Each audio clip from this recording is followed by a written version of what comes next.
بسم اللہ الرحمن الرحیم۔ ناظرین و سامعین، ہم نے باب العلم سے کیا سیکھا اور رسول اللہ صلی اللہ علیہ وسلم نے باب العلم صرف ایک ہی ہستی کو کیوں کہا؟ مدینۃ العلم کے کتنے دروازے ہیں اور ان میں کیا راز پنہاں ہیں؟ اور شہر علوم سے فیض لینے کی کس دروازے کو دستک دینے کی ضرورت ہے؟ آج کے اس پرفتن دور میں ایسی شخصیت کو ہی موضوع بحث کیوں بنایا جا رہا ہے؟ یہی ہماری آج کی ویڈیو کا موضوع ہوگا۔ یہ ایمان کو جھنجھوڑ دینے والی ویڈیو ہوگی۔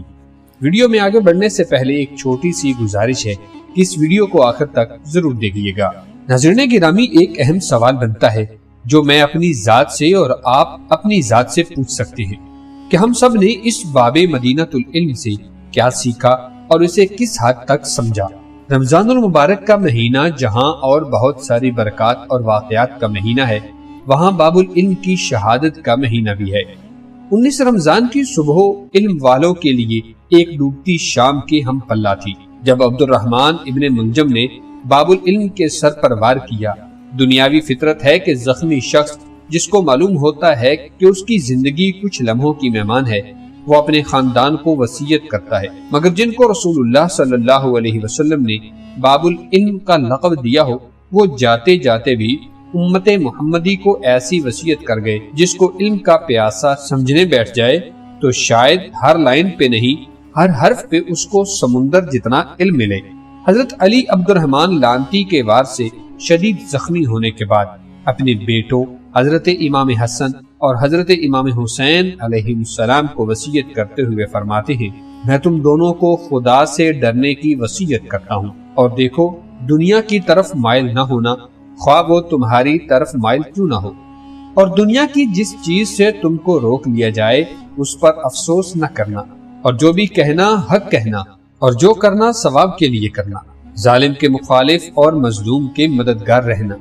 میں تم دونوں کو اور بقیہ اپنی تمام اولادوں اور اپنے تمام اہل و عیال کو اور ان تمام افراد کو کہ جن تک میرا یہ نوشتہ پہنچے، ان سب کو وصیت کرتا ہوں کہ اللہ سے ڈرتے رہنا اور اپنے امور کو منظم رکھنا اور باہمی تعلقات کو استوار رکھنا، کیونکہ میں نے تمہارے نانا رسول اللہ صلی اللہ علیہ وسلم کو فرماتے ہوئے سنا ہے کہ آپس کی کشیدگیوں کو مٹانا عام نماز روزے سے افضل ہے۔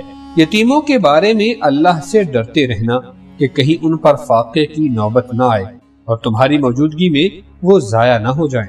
خدارا اپنے ہمسایوں کا خیال رکھنا کہ ان کے بارے میں تمہارے نبی نے وصیت کی اور اتنے شدید تاکید فرمائی کہ یہ گمان ہونے لگا تھا کہ کہیں آپ انہیں بھی میراث پانے والوں میں سے قرار نہ دے دیں۔ خدارا قرآن کا خیال رکھنا، کہیں ایسا نہ ہو کہ دوسرے اس پر عمل کرنے میں تم کا سبقت لے جائیں۔ خدارا نماز کی ادائیگی میں پابند رہنا، اس لیے کہ وہ تمہارے دین کا ستون ہے۔ خدارا اپنے رب کے گھر کا خیال رکھنا، جب تک کہ تم زندہ ہو اسے خالی نہ چھوڑنا، کیونکہ اگر اسے خالی چھوڑ دیا تو پھر عذاب سے مہلت نہ ملے گی۔ خدارا راہ خدا میں اپنی جان، مال اور زبان کے ذریعے جہاد سے دریغ نہ کرنا۔ تم پر لازم ہے کہ ایک دوسرے سے میل ملاپ رکھنا اور ایک دوسرے کی اعانت کرنا، اور خبردار ایک دوسرے سے قطع تعلق سے پرہیز کرنا۔ دیکھو امر بالمعروف اور نہی عن المنکر کو ترک نہ کرنا، ورنہ بد کردار تم پر مسلط ہو جائیں گے، اور پھر اگر تم دعا مانگو گے تب بھی وہ قبول نہ ہوگی۔ دیکھو بیٹا، میرے قتل کے بدلے صرف میرے قاتل کو ہی قتل کیا جائے۔ دیکھو اگر میں اس ضرب سے مر جاؤں تو تم اس کے سر پر ایک ضرب کے بدلے میں اسے ایک ہی ضرب لگانا اور اس شخص کے ہاتھ پیر نہ کاٹنا، کیونکہ میں نے رسول اللہ صلی اللہ علیہ وسلم کو فرماتے سنا ہے کہ خبردار کسی کے ہاتھ پیر نہ کاٹنا، خواہ وہ کاٹنے والا کتا ہی کیوں نہ ہو۔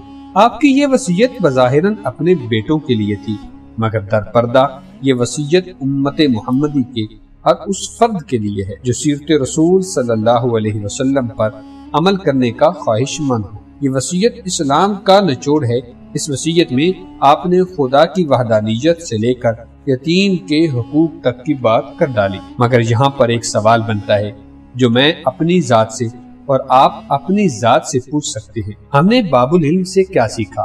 کچھ نے علی علی کر کے خود کو ملنگی بھیس میں ڈھال لیا اور کچھ نے علی کو صرف ولی کا عہدہ دے کر کتابوں میں اور کرسیوں پر بٹھا کر محفوظ کر لیا۔ اصل میں یہ سب غیر ذمہ دار ہیں جو باب العلم کی سونپی ہوئی ذمہ داری کو ادا نہیں کر رہے۔ ہاں، بات میں کڑواہٹ ہے مگر سچ ہے کہ ہم سب بد دیانت ہیں۔ علی کی سونپی ہوئی ذمہ داری کے تم علی علی کر کے اس ذمہ داری سے بچنا چاہتے ہو جو تمہیں علی نے سونپی ہے۔ ستم تو یہ ہے کہ جن شخصیت سے غیر مسلم متاثر ہو گئے ہم نے ان کو بھی فرقوں میں تقسیم کر دیا۔ علمی بحث تو ہر جگہ ہوتی ہے مگر جہاں سے علم لینے کی بات ہو وہاں پر کیسا فرقہ؟